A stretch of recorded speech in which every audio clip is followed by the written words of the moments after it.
మా latest videos కోసం మా ఈ తెలుగు న్యూస్ ఛానల్ సబ్స్క్రైబ్ చేసి గంట సింబల్ యాక్టివేట్ చేసుకోండి. ఈరోజే పుత్రద ఏకాదశి, పైగా శ్రావణ మంగళవారం, పరమ పవిత్రమైన రోజు. ఈరోజు ఏం చేసినా చేయకపోయినా రాత్రి 12 లోపు ఈ వీడియో చూస్తే చాలు, ఈ కథలు వింటే చాలు. 2 నిమిషాల్లో మీ సుడి తిరిగిపోతుంది. స్వామివారి అనుగ్రహం లభిస్తుంది. గౌరీదేవి అనుగ్రహం లభిస్తుంది. జన్మల పాపాలు పోతాయి. కోటి జన్మల పుణ్యం వస్తుంది. ఈ కథను పూర్తిగా వినకపోతే మీకు పాపం తగులుతుంది కనుక తప్పనిసరిగా ఈ కథను శ్రద్ధగా వినండి. మీకు అన్ని శుభాలే జరుగుతాయి. రాజయోగం పడుతుంది. ఫ్రెండ్స్, కథ వినే ముందు కామెంట్ బాక్స్లో జై శ్రీమన్నారాయణ అని, ఓం శ్రీ గౌరీ దేవియే నమః అని కామెంట్ చేయండి. అలాగే ఈ వీడియోకి ఒక లైక్ కొట్టడం అస్సలు మర్చిపోవద్దు. ముందుగా ఈ ఏకాదశి రోజు ఒక చిన్న పిల్ల పిలిస్తే వెంకటేశ్వర స్వామి ఎందుకు వచ్చాడో తెలిపే ఈ పవిత్ర కథను వింటే చాలు, కోటి జన్మల పుణ్యం వస్తుంది. పాపాలన్నీ కూడా పోతాయి. అపర కుబేరులుగా మారిపోతారు. చాలా కాలం క్రితం కళింగ నగరంలో ఒక రైతు కుటుంబం ఉండేది. ఆ ఇంట్లో మీరాబాయి అనే ఒక అమ్మాయి జన్మించింది. వాళ్ళు సామాన్య రైతులు, కష్టపడి బ్రతికేవారు. మీరాబాయి తండ్రికి భగవంతునిపై చాలా నమ్మకం. ఆయన వెంకటేశ్వర స్వామి వారికి పూజ చేసి నైవేద్యం పెట్టకుండా ఎప్పుడూ భోజనం చేసేవాడు కాదు. ఆయన దేవుడిని ఎంతగానో ప్రేమించేవాడు. ఒకసారి మీరాబాయి తల్లిదండ్రులు తీర్థయాత్రలకు వెళ్ళాలని అనుకుంటూ ఉన్నారు. వెళ్లే ముందు తమ కూతురు మీరాబాయికి ఒక ముఖ్యమైన బాధ్యత అప్పగించారు.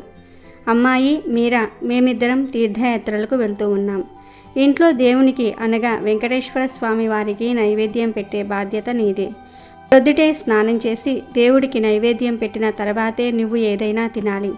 ఇది చాలా ముఖ్యమైన పని అని చెప్పారు. మీరాబాయి చాలా సంతోషంగా ఆ బాధ్యతను స్వీకరించింది. తన తండ్రి అంతగా నమ్మే దేవుడికి సేవ చేసే అవకాశం వచ్చిందని ఆనందపడింది. ఇక వారు తీర్థయాత్రలకు వెళ్ళారు. మరుసటి రోజు ఉదయం మీరాబాయి తెల్లవారుజామునే నిద్రలేచింది. స్నానం చేసి శుభ్రమైన బట్టలు ధరించింది. అప్పుడు ఆమెకు ఏం వండాలో ఆలోచన వచ్చింది. తండ్రికి ఇష్టమైన పొంగలిని వండాలని నిర్ణయించుకుంది. ఇంట్లో ఉన్న బియ్యం తీసుకుని వాటితో పొంగలి వండింది. చక్కెర పొంగలి సిద్ధమయ్యాక దానిపైన నెయ్యి వేసి రుచి కోసం కొంచెం బెల్లం కూడా కలిపింది. తన తండ్రి దేవుడికి తీపి అంటే ఇష్టమని చెప్పటం గుర్తు తెచ్చుకుంది. వంట పూర్తయ్యాక ఆమె దేవుడికి పూజ చేసి నైవేద్యం పెట్టడానికి వెంకటేశ్వర స్వామి వారి విగ్రహం వద్దకు వెళ్ళింది. ఒక పళ్ళెంలో పొంగలిని తీసుకుని భగవంతుని ముందు ఉంచి భక్తిగా చేతులు జోడించి ప్రార్థించింది. హే ప్రభు, ఇదిగో మీకు ఇష్టమైన పొంగలి చేశాను. మీకు నచ్చినప్పుడు వచ్చి ఈ నైవేద్యం తినండి. నా తల్లిదండ్రులు తీర్థయాత్రలకు వెళ్ళారు. మీరు నైవేద్యం తింటేనే నేను కూడా భోజనం చేస్తాను. దయచేసి వచ్చి తినండి అని అమాయకంగా కోరుకుంటుంది. ఆ తర్వాత మీరాబాయి తన రోజువారీ పనుల్లో నిమగ్నమైపోయింది. ఇల్లు శుభ్రం చేసుకుంది, పశువులను చూసుకుంది. కానీ ఆమె మనసు మాత్రం ఎప్పుడూ నైవేద్యం పెట్టిన పళ్ళెం వైపే ఉంది. మాటిమాటికి ఆమె దేవుడి విగ్రహం వైపు, పొంగలి పళ్ళెం వైపు చూస్తూనే ఉంది. చాలా సమయం గడిచింది, కానీ భగవంతుడు పొంగలి తినలేదు. దాంతో మీరాబాయికి ఆశ్చర్యం వేసింది. ఒకవేళ పొంగలిలో బెల్లం నెయ్యి సరిపోలేదా ఏమిటి? అందుకే దేవుడు తినటం లేదా అని అనుకుంది. వెంటనే ఆమె ఆ పొంగలిలో మరికొంచెం నెయ్యి, బెల్లం కలిపింది.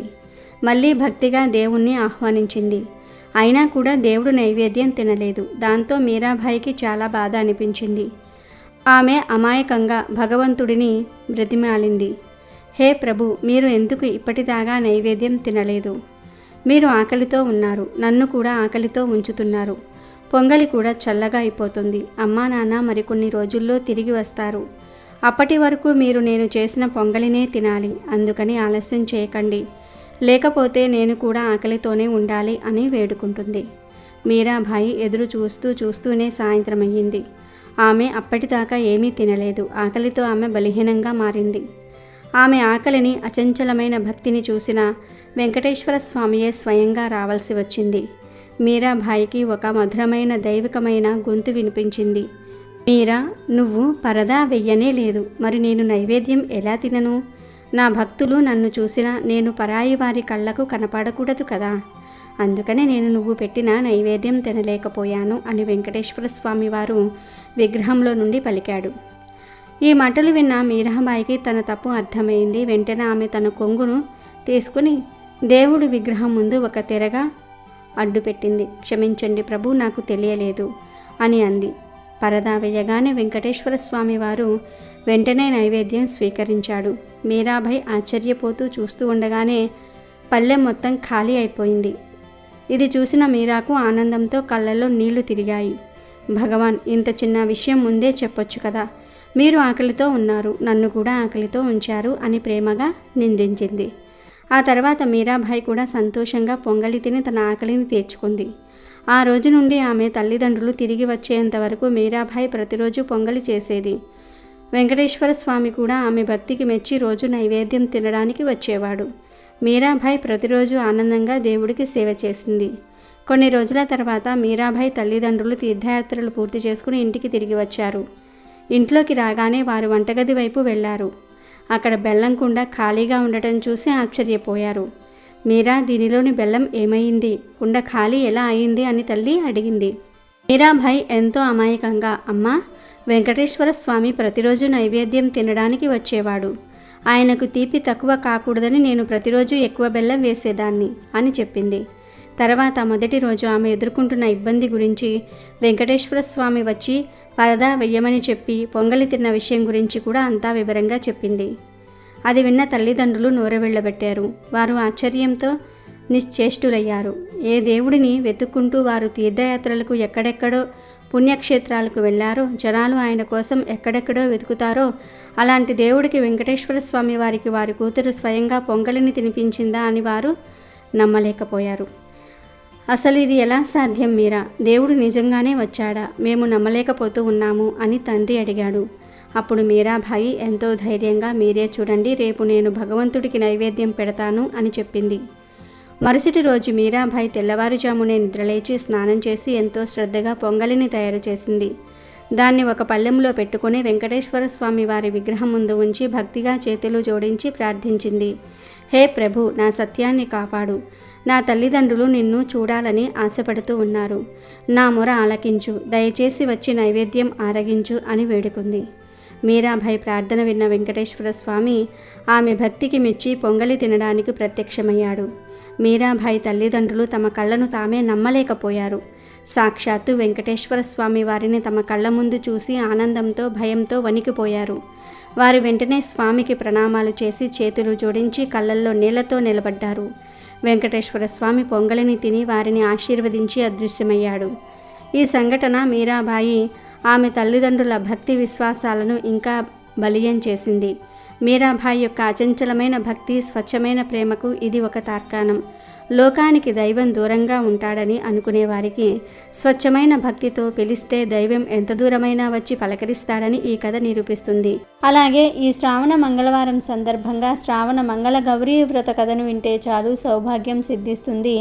పట్టిందల్లా బంగారంలాగా మారుతుంది. గౌరీదేవి అనుగ్రహంతో అష్టైశ్వర్యాలు సిద్ధిస్తాయి. ఒకసారి శివపార్వతులకు ప్రణయ కలహం వచ్చింది. మహాశివుడు పార్వతీదేవిని ఆట పట్టిస్తూ నల్లని దాన అని అనటం వలన అమ్మవారు ఆ మాటలకు అలిగి ఎలాగైనా చక్కటి రంగును తెచ్చుకోవాలని సంకల్పం పూని మేనిఛాయ కోసం తపస్సు చేసింది. ఆ తపస్సు ద్వారా గౌరవర్ణాన్ని పొందింది. గౌరవర్ణం అంటే ఎరుపు రంగు అని అర్థం. ఆ విధంగా గౌరవర్ణంలోనికి మారటం వలన పార్వతీదేవి గౌరీదేవి అయ్యింది. ఈ విధంగా మారటం గ్రహించిన మహాశివుడు పార్వతీదేవికి ఒక వరం ఇచ్చాడు.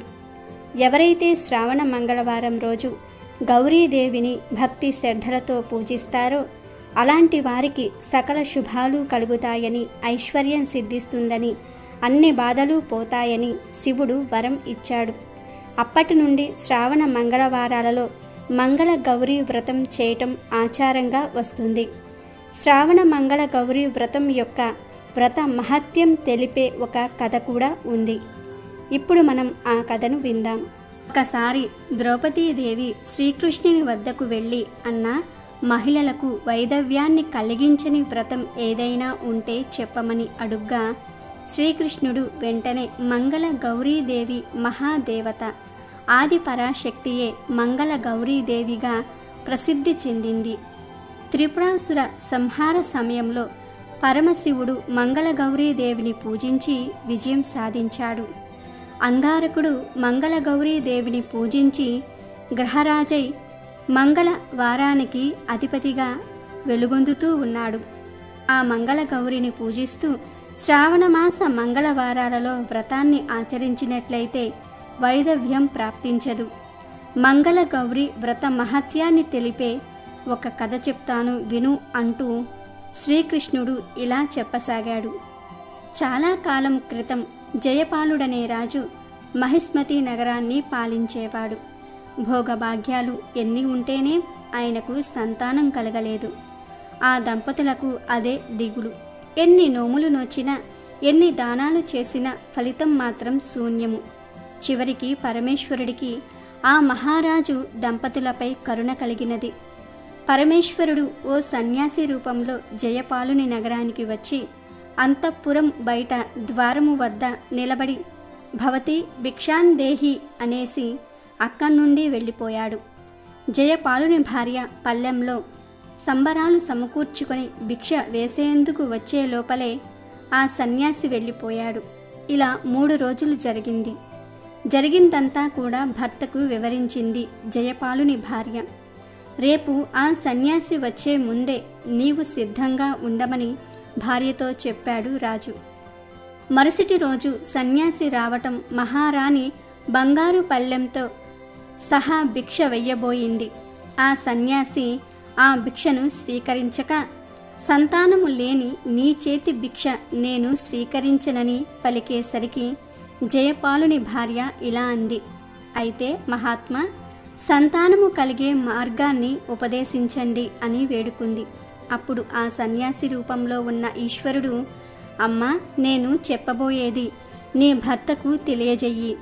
నీలం రంగు వస్త్రాలను ధరించి నీలం రంగు అశ్వాన్ని అధిరోహించి ఒంటరిగా నీ భర్తను నగరం తూర్పు దిక్కుకు వెళ్ళమను. అక్కడ అరణ్యంలో అతని నీలాశ్వం ఎక్కడ అలసటితో కింద పడుతుందో అక్కడ దిగి తవ్వమను.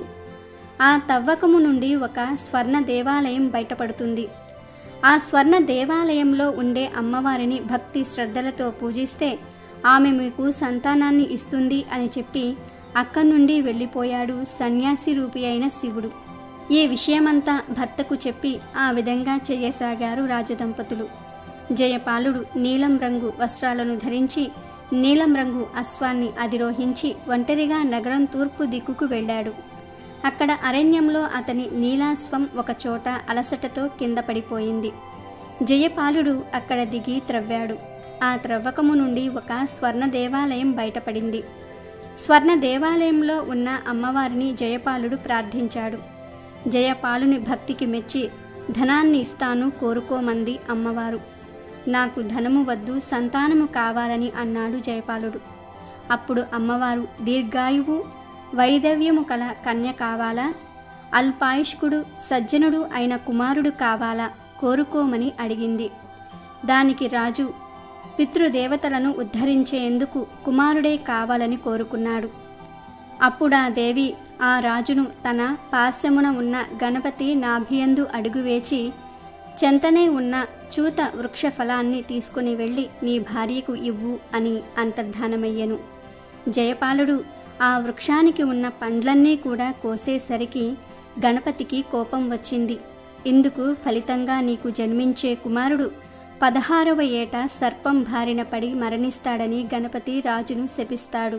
ఈ విధంగా కొన్నాళ్లకు జయపాలుని భార్య ఒక కుమారుణ్ణి కన్నది. ఆ కుమారుడి పేరు శివుడు. ఆ కుర్రవాడికి వయసొచ్చింది. వివాహము జరిగితే కుమారుడికి ఆయుష్ పెరుగుతుందేమోనని భావించి కుమారుడికి వివాహం చేద్దాం అని భర్తతో అన్నది.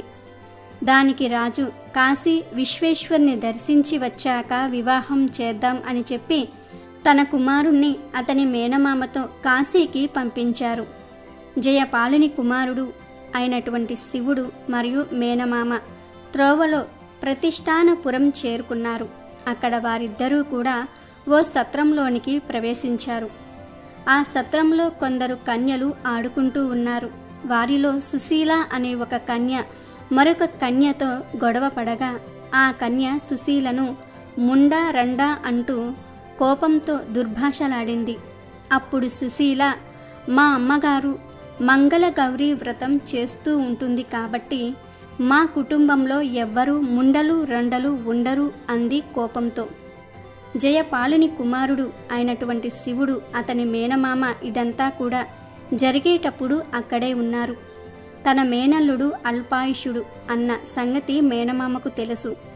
మా ఇంట్లో ముండలు రండలు ఎవ్వరూ ఉండరు, మా అమ్మ శ్రావణ మంగళ గౌరీ వ్రతం చేస్తూ ఉంటుంది అన్న సుశీల మాట వినేసరికి శివుడి మేనమామకు ఓ ఉపాయం తోస్తుంది.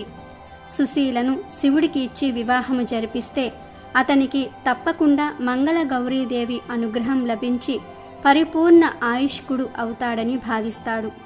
మేనల్లుడు శివునితో సహా శివుని మేనమామ ధ్యానములో ఉన్న సుశీల తల్లిదండ్రుల వద్దకు చేరి, శివుడనే బాలుడు నీ కూతురుకు తగిన భర్త అని దేవుని వాక్యముగా వారిని నమ్మిస్తాడు. దాంతో సుశీల శివుడుల వివాహం జరిగిపోతుంది. పెళ్ళైన ఆ కొత్త దంపతులు ఆ రాత్రి బ్రహ్మచర్య వ్రతాన్ని పాటిస్తారు. మంగళ గౌరీదేవి ముత్తైదువు రూపంలో సుశీలకు కలలో కనబడి, నీ భర్త అల్పాయుష్కుడు, ఈ రాత్రితో అతని ఆయువు చెల్లింది, ఈ దోషమునకు మార్గము చెబుతాను విను అని ఈ విధంగా చెప్పింది. కొద్దిసేపట్లో ఒక కృష్ణ సర్పము నీ భర్తను కరవడానికి వస్తుంది. వెంటనే నీవు నిండా పాలు ఉన్న ఓ కుండను దాన్ని ముందు ఉంచు. అప్పుడు పాము ఆ ఘట్టంలోనికి ప్రవేశించాక, అంటే ఆ కుండలోనికి ప్రవేశించాక వస్త్రముతో ఆ కుండ మూతిని గట్టిగా కట్టి ఉదయాన్నే దాన్ని నీ తల్లికి వాయనం ఇవ్వు. దాంతో నీ భర్త గండము తప్పిపోతుంది అని అంతర్ధానమవుతుంది. సుశీల అలాగే చేస్తుంది. సుశీల తల్లి ఆ కుండ విప్పి చూడగానే దానిలో పాము బంగారు పాముగా మారిపోయి ఉంటుంది. తర్వాత శివుడు తన మేనమామతో కాశీయాత్ర పూర్తి చేసుకుని తిరిగి ప్రయాణములో భార్య సుశీలను తనతో పాటు ఇంటికి తీసుకుని వెళ్తాడు.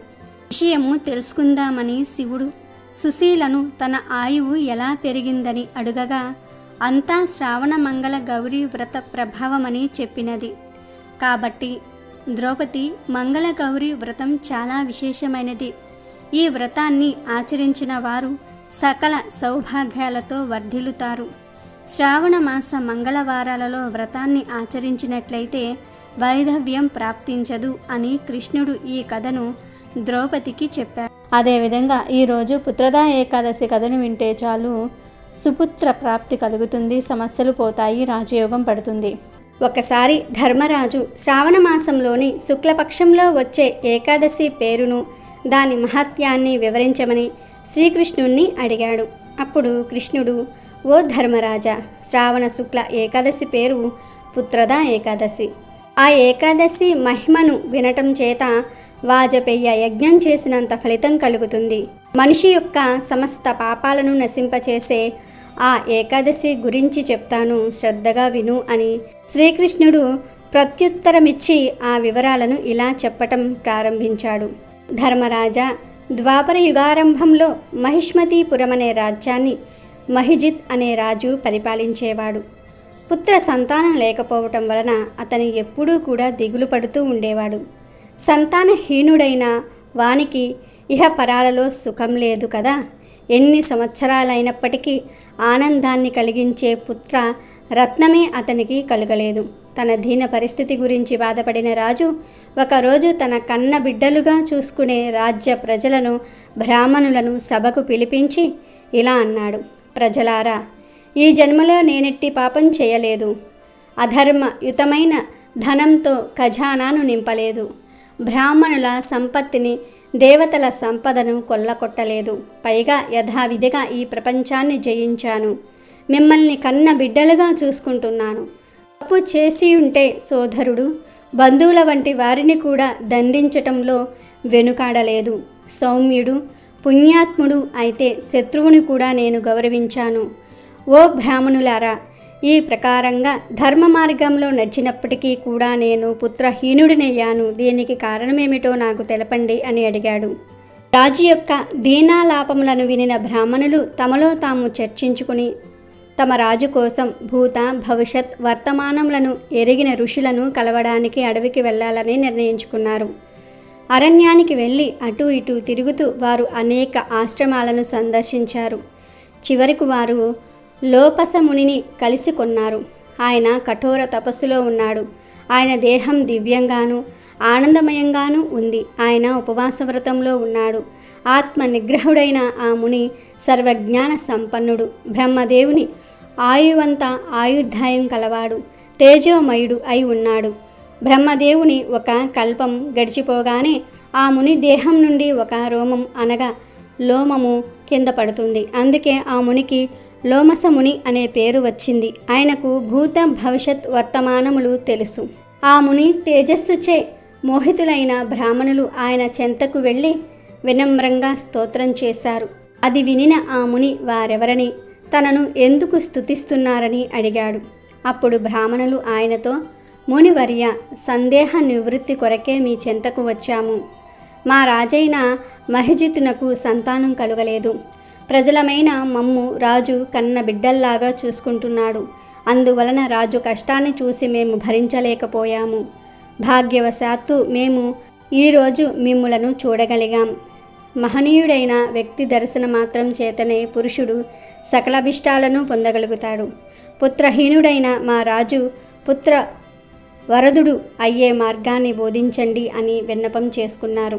వారి ప్రార్థనలను వినిన ముని వెంటనే ధ్యానముగ్ధుడై మహిజిత్ యొక్క పూర్వజన్మను గురించి తెలుసుకున్నాడు. మహిజిత్ తన పూర్వజన్మలో ఒక వైశ్యుడు. ఆ జన్మలో అతడు ఒక పాపకార్యం చేశాడు. వ్యాపారార్థం అతడు ఒక గ్రామం నుండి వేరొక గ్రామానికి వెళ్తూ దారిలో దప్పికకు గురైనాడు. అది ద్వాదశి మధ్యాహ్న సమయం. దగ్గరలో అతనికి ఒక మంచినీళ్ళ కొలను కనిపించింది. దానిలో అతడు నీళ్లను త్రాగాలనుకున్నాడు. అప్పుడే ఒక ఆవు అప్పుడే పుట్టిన తన లేగతో పాటు నీళ్లు త్రాగడానికి అక్కడకు వచ్చింది. కానీ ఆ వైశ్యుడు ఆవును దూరంగా తరిమివేసి తానే మంచినీళ్లను త్రాగాడు. దప్పికగొన్న ఆవును నీళ్ల త్రాగకుండా ఆపినందులకు అతడికి పాపం అంటింది. ఆ కారణంగా రాజు ప్రస్తుత జన్మలో పుత్రహీనుడయ్యాడు అని లోమసముని బ్రాహ్మణులతో రాజు యొక్క పూర్వజన్మ గురించి చెప్పాడు. అది వినిన బ్రాహ్మణులు పుణ్యంతో పాపాన్ని పరిహరించవచ్చునని, రాజు యొక్క పాపం తొలగి పుత్రవంతుడు అయ్యే పద్ధతిని ఉపదేశించమని మునిని ప్రార్థించారు. అప్పుడు లోమసముని బాగా ఆలోచించి బ్రాహ్మణులతో, ఓ బ్రాహ్మణ పండితులారా, శ్రావణమాసంలోని శుక్లపక్షంలో వచ్చే సుప్రసిద్ధ ఏకాదశి పుత్రదా ఏకాదశి. మీరు మీ రాజు ఆ ఏకాదశిని యథావిధిగా ఆచరించండి. ఆ తరువాత ఆ ఏకాదశి వ్రత పాలన వలన కలిగిన పుణ్యాన్ని మీరు మీ రాజుకు ధారపోయండి. మీరు నా ఉపదేశాన్ని ఖచ్చితంగా పాటిస్తే మీ రాజు పుత్రవంతుడవుతాడు అని అన్నాడు. ముని మాటలను వినిన బ్రాహ్మణులు ఆనందించారు, సంతోషించారు. మునికి ధన్యవాదాలు తెలిపిన తరువాత తమ రాజ్యానికి తిరిగి వెళ్ళి లోమసముని చెప్పిందంతా కూడా రాజుకు పూసగుచ్చినట్లుగా చెప్పారు. తర్వాత శ్రావణమాసంలోని మొదటి ఏకాదశి రాగానే రాజు యొక్క సలహాదారులైన బ్రాహ్మణులు ముని యొక్క ఉపదేశాన్ని గుర్తు చేసుకుని రాజుతో పాటు పుత్రదా ఏకాదశిని యథావిధిగా పాటించారు. ద్వాదశి రోజు వారు తమ పుణ్యాన్ని కూడా రాజుకు ధారపోశారు. ఆ పుణ్యఫలంగా రాణి గర్భవతి అయి అందమైన పుత్రుణ్ణి కన్నది. కనుక ధర్మరాజా, ఈ పవిత్ర పుత్రదా ఏకాదశిని పాటించేవాడు సమస్త పాపాల నుండి బయటపడి ఇహపరాలలో సుఖాన్ని పొందుతాడు, పుత్ర సంతానాన్ని పొందుతాడు.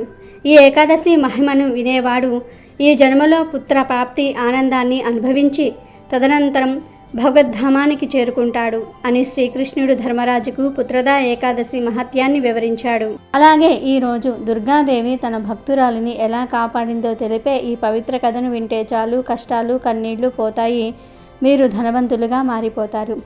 ఒక అందమైన గ్రామంలో సరస్వతి అనే ఒక మంచి మహిళ ఉండేది. ఆమె చాలా దయగలది. ఆమె ఒక టీచర్గా పనిచేసేది. ఎప్పుడూ ఇతరులకు సహాయం చేయడానికి ముందుండేది. సరస్వతికి దుర్గమ్మ అంటే అపారమైన భక్తి. ప్రతిరోజు అమ్మవారి పూజలు చేస్తూ తన జీవితాన్ని భక్తితో గడిపేది. సరస్వతి భర్త పేరు రమణ. రమణకు డబ్బు మీద విపరీతమైన ఆశ. ఎప్పుడూ సరస్వతిని కట్నం పేరుతో హింసిస్తూ ఉండేవాడు. సరస్వతి అత్తగారు సులోచన కూడా డబ్బుకు చాలా ప్రాముఖ్యత ఇచ్చేది.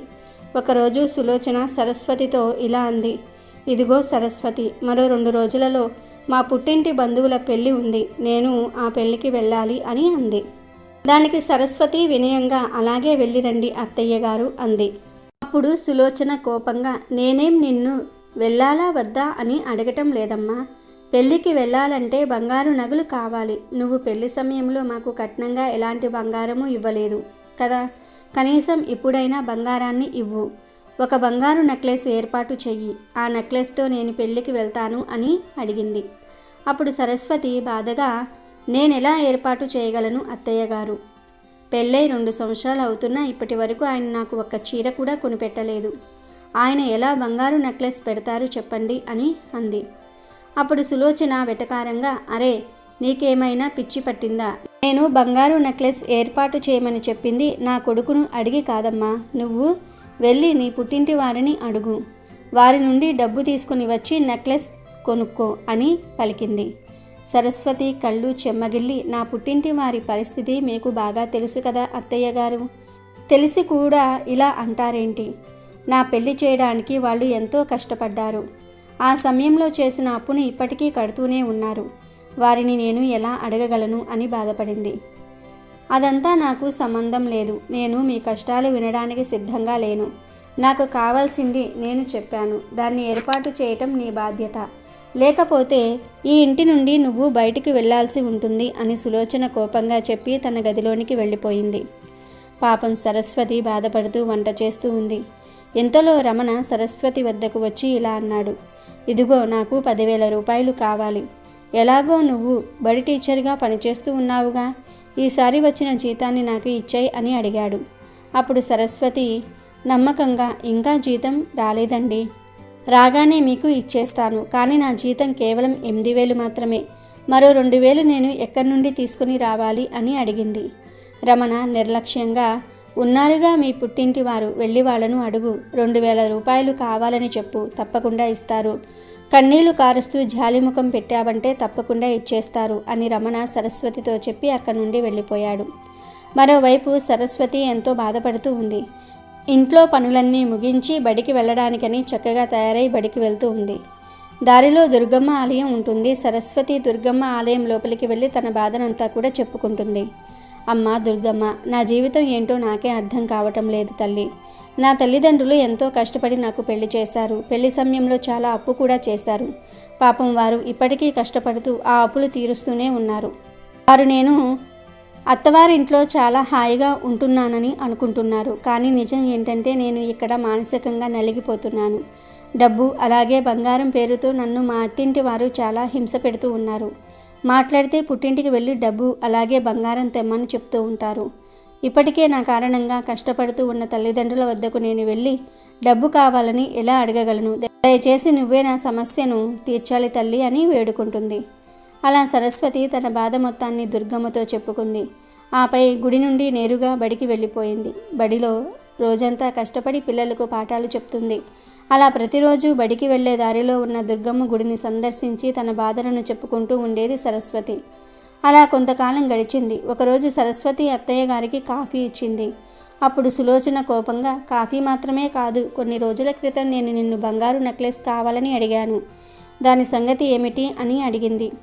చెప్పాను కదా అత్తయ్య గారు, నేను మా పుట్టింటి వారిని కష్టపెట్టలేను. దయచేసి నన్ను బంగారం తెమ్మని అడక్కండి అని చెప్పి సరస్వతి అక్కడి నుండి బయటికి వెళ్ళిపోయింది. దాంతో సరస్వతిపై సులోచనకు చాలా కోపం వచ్చింది. సులోచన ఊర్లో ఉన్న వాళ్ళందరికీ తన కోడలైన సరస్వతిపై చాడీలు చెప్పడం మొదలుపెట్టింది.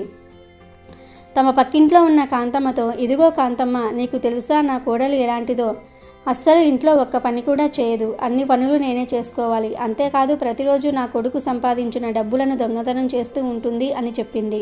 ఆ మాటలు విని కాంతమ్మ ఆశ్చర్యంగా, ఏమిటే నువ్వు చెప్పేది నిజమా? చూడ్డానికి ఎంతో మంచి మనిషిలాగా ఉంటుందే నీ కోడలు, ఇలాంటి పనులు కూడా చేస్తుందా అని అడిగింది. సులోచన నవ్వుతూ, మరి ఏమనుకుంటున్నావు? ప్రతిరోజు ఎంతో చక్కగా తయారయ్యి బయటికి వెళ్తుంది. ఏమో బయటికి వెళ్తుందో లేదో, మరెక్కడికైనా వెళ్తుందో ఎవరికి తెలుసు అని సులోచన తన కోడలైన సరస్వతిపై ఊర్లో ఉన్న వాళ్ళందరికీ కూడా చాడీలు చెప్పింది. అలా చెప్పడంతో ఊర్లో ఉన్న వాళ్ళందరూ సరస్వతి చాలా చెడ్డదని అనుకుంటారు.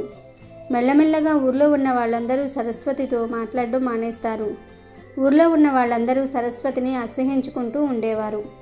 కొంతకాలం గడుస్తుంది. సులోచన తన కొడుక్కి మరొక వివాహం చేయాలని నిర్ణయించుకుంటుంది.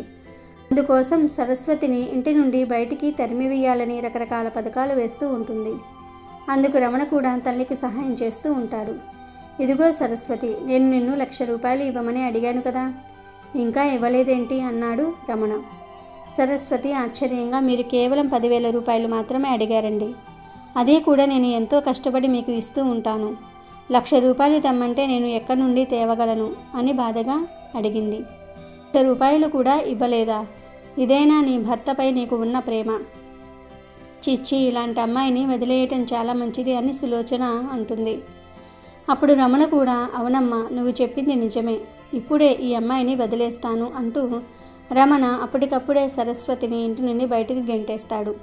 సరస్వతి ఎంతో వేడుకుంటుంది, కానీ రమణ మరియు సులోచన మాత్రం సరస్వతిపై ఏమాత్రం జాలి చూపకుండా ఇంటి నుండి బయటికి తరిమివేస్తారు. పాపం సరస్వతికి ఏం చేయాలో తెలియక తెగ బాధపడిపోతూ ఉంటుంది. అలా సరస్వతి ఊర్లో ఉన్న ప్రతి ఒక్కరి ఇంటికి వెళ్ళి కాస్త ఆశ్రయాన్ని ఇవ్వమని అడుగుతుంది. అందుకు ఎవరూ ఒప్పుకోరు.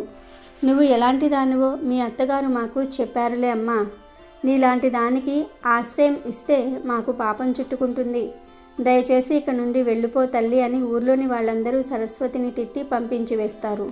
పాపం సరస్వతి ఎంతో బాధపడుతుంది. ఊరి నుండి బయటికి వెళ్ళిపోతుంది. పొలిమేర వద్ద ఒక చిన్న గుడిసె నిర్మించుకొని అందులో బాధపడుతూ నివసిస్తూ ఉండేది. సరస్వతి వద్ద ఒక దుర్గమ్మ పటం ఉండేది. ఆ అమ్మవారికి తన బాధలు చెప్పుకుంటూ ఉండేది.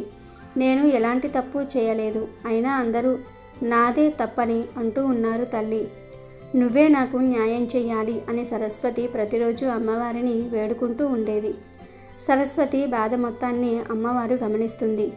మంచివారికి కాలం కలిసి రావటం లేదు. సరస్వతి ఎంతో మంచిది, కానీ ఆ రమణ మరియు సులోచన కారణంగా ఎన్నో ఇబ్బందులు పడుతూ ఉంది. కనీసం ఊరి వారు కూడా తనకు సహాయం చేయటం లేదు. తప్పుడు మాటలు విని నా భక్తురాలని ఊరి నుండి వెళ్ళగొట్టారు.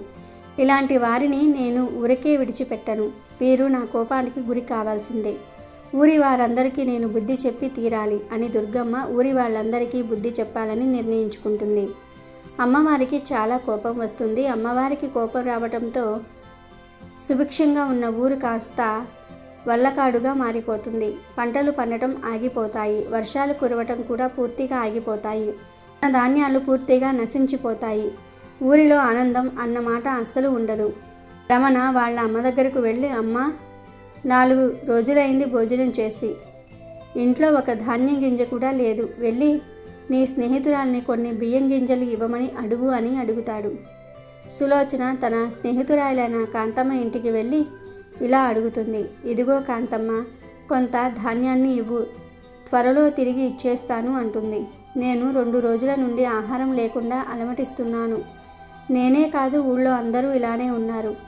అందరి పరిస్థితి ఇలానే ఉంది. మనమంతా ఏం తప్పు చేశామో ఏమో, ఇలా ఆకలితో మలమల మాడాల్సి వస్తూ ఉంది అని అంది కాంతమ్మ. అలా ఊర్లో అందరూ ఆహారం దొరక్క అలమటించిపోతూ ఉన్నారు. ఇక వర్షాలు పడకపోవటంతో ఉష్ణోగ్రత మరింత పెరిగిపోతూ ఉంటుంది. ఎండలు మండిపోతూ ఉంటాయి. ఊరిలో ఉన్న వాళ్ళందరూ ఎండల తీవ్రతను తట్టుకోలేక అనారోగ్య పాలవుతూ ఉంటారు. అందరూ ఆ ఊరిలో ఉన్న దుర్గమ్మ గుడికి పరుగులు తీస్తారు. తల్లి, ఊరంతా మలమల మాడిపోతోంది. ఒక్కరూ హాయిగా లేరు. అందరూ ఆకలితో కేకలు వేస్తూ ఉన్నారు. చూస్తూ ఉంటే ఏదో పాపం తగిలినట్టుంది. దయచేసి మమ్మల్ని కాపాడమ్మా అని ఊర్లో ఉన్న వాళ్ళందరూ దుర్గమ్మ గుడిలోనికి వెళ్ళి అమ్మవారిని వేడుకుంటారు. అయినా అమ్మవారి కోపం అస్సలు తగ్గదు. ఇంతలో అక్కడికి ఒక సాధువు వస్తాడు. అతని ఊరి వారితో ఇలా అంటాడు. మీరంతా ఒక పెద్ద తప్పు చేశారు. అందుకే అమ్మవారు మీపై ఇంతలా కోపాన్ని పెంచుకుంది. ఒక స్త్రీని, అందులోనూ అమ్మవారి భక్తురాలిని అవమానించి ఊరి నుంచి గెంటేశారు. అందుకే అమ్మవారు ఇలా కోపంగా ఉన్నారు. అమ్మవారి కోపం తగ్గాలంటే మీరు చేసుకున్న తప్పుకు ప్రాయశ్చిత్తం చేసుకోవాల్సి ఉంటుంది అని చెప్పి ఆ సాధువు అక్కడి నుండి వెళ్ళిపోతాడు. ఇంతలో కాంతమ్మకు సరస్వతి గురించి ఆలోచన వస్తుంది. కొన్ని నెలల క్రితం మనం ఈ సులోచనమ్మ కోడలైన సరస్వతిని ఊరి నుండి గెంటేశాం. అందుకే మనకు ఈ పరిస్థితి వచ్చినట్టుంది. సరస్వతి ఎంతో చెడ్డదని ఈ సులోచన మనందరికీ చెప్పింది కదా. ఈ సులోచన మాటలు విని మన సరస్వతిని అపార్థం చేసుకున్నాం. సరస్వతి ఎక్కడుందో వెతకాలి అని అనుకుని ఊళ్ళో వాళ్ళందరికీ చెప్తుంది. అలా ఊర్లోని వాళ్ళందరూ సరస్వతిని వెతకటం మొదలు పెడతారు. అలా వెతకగా సరస్వతి వారికి ఊరి చివర పొలిమేర వద్ద ఉన్న గుడిసెలో కనిపిస్తుంది. ఏమైంది మీరు, ఏంటి ఇలా ఉన్నారు, ఏం జరిగింది అని సరస్వతి అడుగుగా ఊర్లో ఉన్న వాళ్ళందరూ జరిగిందంతా చెప్తారు. అలాగే అందరూ సరస్వతికి క్షమాపణలు కూడా తెలియజేస్తారు. అందరూ సరస్వతిని ఊరికి తీసుకుని వెళ్తారు. అలా సరస్వతి అమ్మవారి గుడికి వద్దకు వెళ్ళి అమ్మవారితో ఇలా అంటుంది, తల్లి, నా కారణంగా నువ్వు ఈ ఊరి వారిపై కోపాన్ని పెంచుకుంటున్నావా? అమ్మ, దయచేసి వీరిని క్షమించమ్మా అని సరస్వతి అడగగానే అమ్మవారు ప్రత్యక్షమవుతుంది. బిడ్డను అవమానిస్తే ఏ తల్లి మాత్రం ఆనందపడుతుంది? నువ్వు కష్టాలను ఎదుర్కొంటూ ఉంటే నేను మాత్రం చూస్తూ ఎలా ఉండగలను? అందుకే మీ అందరికీ బుద్ధి చెప్పాను అని అమ్మవారు పలుకుతారు. మేము చేసిన తప్పేంటో మాకు అర్థమైంది తల్లి. ఇకపై మేము ఎప్పుడూ ఇలా చేయము. సరస్వతిని బాగా చూసుకుంటాము. కేవలం సరస్వతిని మాత్రమే కాదు, ఏ ఆడపిల్లను హింసించము. ప్రతి ఆడపిల్లల్లోనూ నిన్నే చూసుకుంటూ జీవితాన్ని గడిపేస్తాం తల్లి అంటూ సులోచన దుర్గమ్మతో చెప్తుంది. అందరూ దుర్గమ్మతో అదే మాట చెప్తారు. అప్పుడు దుర్గమ్మ కోపం కాస్త చల్లబడుతుంది. అలా దుర్గమ్మ అందరినీ ఆశీర్వదిస్తుంది. అలాగే అక్కడి నుండి మాయమైపోతుంది. ఇక అప్పటి నుండి ఆ ఊరిలో వర్షాలు కురవటం మొదలవుతుంది. పంటలు బాగా పండటం మొదలవుతుంది. ఆహారం లభిస్తుంది. వ్యాధులు తగ్గుతాయి. అలా అమ్మవారి కోపం తగ్గటంతో ఊరు తిరిగి బాగుపడుతుంది. అలాగే ఏకాదశి సందర్భంగా ఈరోజు వెంకటేశ్వర స్వామి వారికి ఎందుకు జ్వరం వచ్చిందో తెలిపే ఈ కథను వింటే చాలు, స్వామివారే మీ సమస్యలను తొలగించి సకల ఐశ్వర్యాలను ఇస్తారు. అనగా ఒక పల్లెలో రమణయ్య అనే వ్యక్తి నివసిస్తూ ఉండేవాడు. అతడు శ్రీ వెంకటేశ్వర స్వామి వారికి అంకితమైన భక్తుడు. నిత్యం స్వామిని పూజిస్తూ ఉండేవాడు. రమణయ్య కుటుంబం తీవ్రమైన పేదరికంలో మునిగిపోతోంది. అతని భార్య శ్యామల కూడా భర్తలాగే స్వామివారికి అపారమైన భక్తురాలు. ఇద్దరూ పెద్ద వయసు వారు. వ్యవసాయ పనులు చేసుకుంటూ బ్రతికేవారు. ఒకరోజు పనికి వెళ్ళకపోయినా 3 పూటల తిండి దొరకని పరిస్థితి. ఒకరోజు తెల్లవారుజామున శ్యామల కంగారుగా రమణయ్యను నిద్రలేపింది. అప్పుడు రమణయ్య, శ్యామల, ఇవాళ కూడా మనం ఆలస్యంగా వెళ్తే జమీందారు గారు ఖచ్చితంగా తిడతారు. ఈ మధ్య ఆలస్యంగా వస్తున్నామని ఆయనకు కోపం కూడా వచ్చింది అని ఆందోళనగా అన్నాడు. ఆ మాటలు విన్న శ్యామల నెట్టూర్చింది. ఏం చేయమంటారండి, రోజంతా పొలంలో పనిచేసి బాగా అలసిపోతున్నాను. ఇక ఇంటికి వచ్చి కూడా పని చేయాలంటే కాస్త కష్టంగా ఉంది. ఒక్కసారి నిద్రపోయానంటే కోడి కూసే అంతవరకు మెలకువ రావటం లేదు. మెలకువ వచ్చినా సరే ఏ పని చేయలేకపోతున్నాను. మన జీవితాలు ఎప్పుడు మారుతాయో ఏంటో అని నిస్సహాయంగా అంది. మనం ఇలా కష్టపడి డబ్బులు సంపాదించక తప్పదు శ్యామల. డబ్బుల్ని క్రమం తప్పకుండా పట్నంలో చదువుకుంటున్న మన అబ్బాయికి పంపాలి. లేకపోతే వాడు అక్కడ కష్టపడాల్సి ఉంటుంది అని రమణయ్య బదులిచ్చాడు. అవునండి, మీరు చెప్పింది నిజమే. తెలిసే తెలియని ప్రదేశంలో పాపం అతడు ఎలా కష్టపడగలడు? ఎలాగైనా అతని చదువు త్వరగా పూర్తయిపోవాలి. అప్పుడే మీకైనా నాకైనా కాస్త విశ్రాంతి దొరుకుతుంది అంటూ శ్యామల ఆశగా పలికింది. ఇలా మాట్లాడుకుంటూనే ఇద్దరూ తయారయ్యారు. శ్రీ వెంకటేశ్వర స్వామి పటం ముందు దీపం వెలిగించి దండం పెట్టుకున్నారు.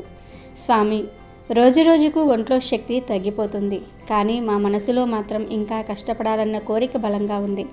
స్వామి, నాకు కాస్త ఆరోగ్యాన్ని ప్రసాదించండి అని రమణయ్య మనస్ఫూర్తిగా వేడుకున్నాడు.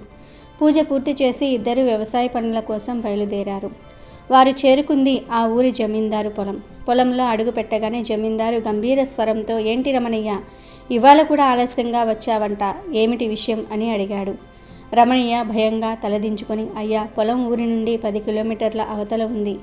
ఇంటి నుండి ఇక్కడికి రావాలంటే దాదాపు 11 కిలోమీటర్లు నడవాలి. మా వద్ద ఎలాంటి వాహనము లేదు, ఎద్దుల బండి కూడా లేదు. నడుచుకుంటూ వచ్చేసరికి ఎంత సమయం పడుతుందో మీకు తెలుసు కదా. వయసైన వాళ్ళం, దాదాపు 2 గంటల సమయమైనా నడవాలి కదా అయ్యగారు అని విన్నవించుకున్నాడు. జమీందారు కోపం తగ్గలేదు. అవన్నీ నాకు తెలియదు. నేను చెప్పిన సమయానికి పొలంలో పనిచేస్తూ ఉండకపోతే నాకు చాలా కోపం వస్తుంది. ఇదే నీకు చివరి అవకాశం. రేపు సమయానికి నువ్వు గనుక పొలంలో లేకపోతే అక్కడికక్కడే నేను పనిలో నుంచి పీకేస్తాను అని హెచ్చరిస్తాడు. పాపం రమణయ్య చాలా బాధపడుతూ పొలంలో పనిచేయటం మొదలుపెట్టాడు. ఆ రోజంతా ఎంతో కష్టపడి భార్యాభర్తలిద్దరూ కూడా పనిచేశారు. జమీందారు ఆ రోజు పనిచేసిన వాళ్ళందరికీ కూలి డబ్బులు ఇచ్చి పంపాడు. రమణయ్య, శ్యామల ఇద్దరూ నడుచుకుంటూ ఇంటికి వెళ్తున్నారు.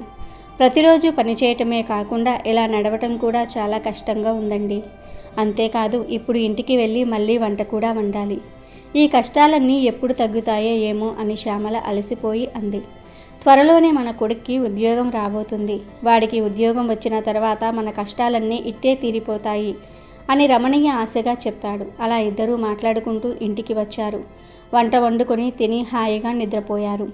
ఇదంతా వెంకటేశ్వర స్వామి మరియు లక్ష్మీదేవి వైకుంఠంలో గమనిస్తూ ఉన్నారు. స్వామి, మీకు ఎంతోమంది భక్తులు ఉన్నారు. వారందరూ మీకు రకరకాల కానుకలను సమర్పిస్తూ ఉంటారు. కానీ మీకు మాత్రం ఈ రమణీయ కుటుంబం అంటేనే ఎంతో ఇష్టం. ఎప్పుడూ వారిని ఒక కంట కనిపెడుతూ ఉంటారు. ఏమిటి విషయం అని లక్ష్మీదేవి అడిగింది. నిజమే, నాకు ఎంతోమంది భక్తులు ఉన్నారు.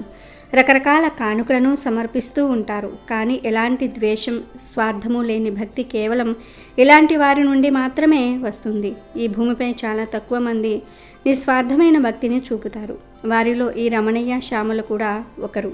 అందుకే నేను వారిని ఎప్పుడూ ఒక కంట కనిపెడుతూ ఉంటాను అని స్వామి బదిలిచ్చారు. మరి అలాంటప్పుడు వారిని రాత్రికి రాత్రి ధనవంతులను చేయొచ్చు కదా స్వామి అని లక్ష్మీదేవి ప్రశ్నించింది. తప్పు లక్ష్మి. రమణయ్య, శ్యామల ఈ భూమిపై అనుభవించాల్సిన కర్మ ఇంకా చాలా ఉంది. వారు పూర్వజన్మలో చేసిన కర్మను ఈ జన్మలో అనుభవించక తప్పదు. ఈ కర్మను అనుభవించే క్రమంలో వారికి ఎలాంటి ఆపద రాకుండా నేను కాపాడాలి. కానీ కర్మను మాత్రం తప్పించలేను అంటూ వెంకటేశ్వర స్వామి వారు వివరించాడు. అలా రాత్రి గడిచిపోయింది. మరుసటి రోజు తెల్లవారుజామున శ్యామల కంగారు పడింది. ఏంటండి ఇది? ఎప్పుడూ నాకంటే ముందుగానే నిద్రలేచి అన్ని పనులు మొదలుపెట్టేవారు. కానీ వాళ్ళేమో అస్సలు నిద్ర కూడా లేవలేకపోతున్నారు. ఏం జరిగింది అని ఆమె ఆందోళనగా అడిగింది. రమణయ్య, అస్సలు లేవలేకపోతున్నాను శ్యామల. శరీరం అంతా నొప్పిగా ఉంది. ఈ మధ్య ఎక్కువ పని చేయటం, ఎక్కువ దూరం నడవటం కారణంగా ఇలా అయిపోయాను అని బలహీనంగా అన్నాడు.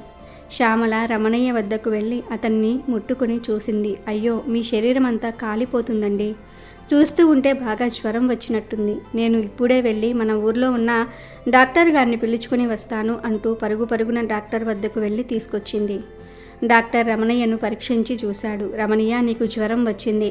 ఇది సాధారణ జ్వరం కాదు. ఈ మధ్య అందరికీ ఇలాంటి జ్వరాలు వచ్చి ఒంట్లో ఉన్న అవయవాలు పనిచేయకుండా అయిపోతూ ఉన్నాయి. నువ్వు కొన్ని రోజుల పాటు ఎక్కడికి వెళ్ళడానికి వీలు లేదు. ఇంట్లోనే ఉండాల్సి ఉంటుంది. ప్రతిరోజు నేనే నీ దగ్గరికి వచ్చి నీకు మందులు ఇచ్చి వైద్యం చేసి వెళ్తాను అని చెప్పాడు. అంతా ప్రాణాంతకమైన జ్వరమా డాక్టర్ గారు? నాకెందుకో భయంగా ఉంది అని శ్యామల భయంతో అడిగింది. నువ్వేమీ కంగారు పడకమ్మా. ఈ మధ్య ఈ జ్వరాలు సహజమైపోయాయి. కాస్త విశ్రాంతి తీసుకుంటూ మంచి ఆహారం, సరైన చికిత్స తీసుకుంటే సరిపోతుంది అని డాక్టర్ చెప్పి మందులు ఇచ్చి వెళ్ళిపోయాడు.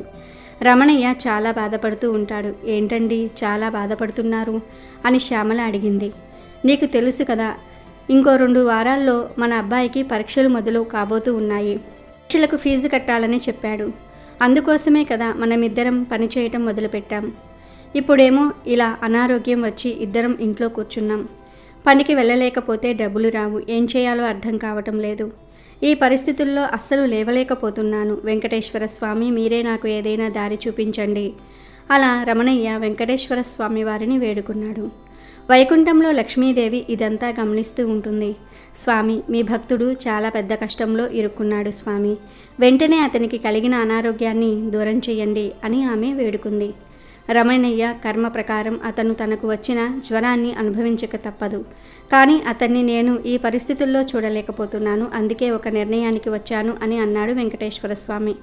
ఏమిటి స్వామి అది అంటూ లక్ష్మీదేవి ఆతృతగా అడిగింది. అతని జ్వరాన్ని నేను తీసుకుంటాను. రమణయ్యకు స్వస్థతను కలిగించి అతనికి ఉన్న జ్వరాన్ని నేను పొందుతాను అంటూ వెంకటేశ్వర స్వామి నిద్రపోతున్న రమణయ్య ముందు ప్రత్యక్షమవుతాడు. ఒక దివ్యమైన కాంతి రమణయ్య శరీరం నుండి స్వామిలోనికి ప్రవేశించింది. ఒక్కసారిగా రమణయ్య ఆరోగ్యం పూర్తిగా బాగుపడిపోయింది. స్వామివారి వెంటనే వైకుంఠానికి తిరిగి వెళ్ళిపోయారు.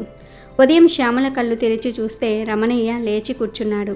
అరే, ఇప్పటిదాకా అడుగు కూడా వేయలేని మీరు ఇప్పుడు లేచి హాయిగా నడుస్తున్నారు. ఇదంతా ఎలా సాధ్యమైందండి అని ఆమె ఆశ్చర్యంగా అడిగింది. ఏమో, నాకు మాత్రం ఏం తెలుసు. హఠాత్తుగా నా వ్యాధి అంతా పోయింది. ఇప్పుడు నాకు ఎలాంటి బాధ లేదు. పద, వెంటనే ఆలస్యం చేయకుండా పొలానికి వెళ్దాం అని రమణయ్య ఉత్సాహంగా అన్నాడు. ఇద్దరూ వెంకటేశ్వర స్వామి వారికి పూజ చేసుకుని దండం పెట్టుకుని పొలానికి బయలుదేరారు. ఇదిలా ఉండగా వైకుంఠంలో వెంకటేశ్వర స్వామి జ్వరంతో బాధపడుతూ ఉంటారు. పాపం స్వామి పడుతున్న బాధను లక్ష్మీదేవి అస్సలు చూడలేకపోయింది.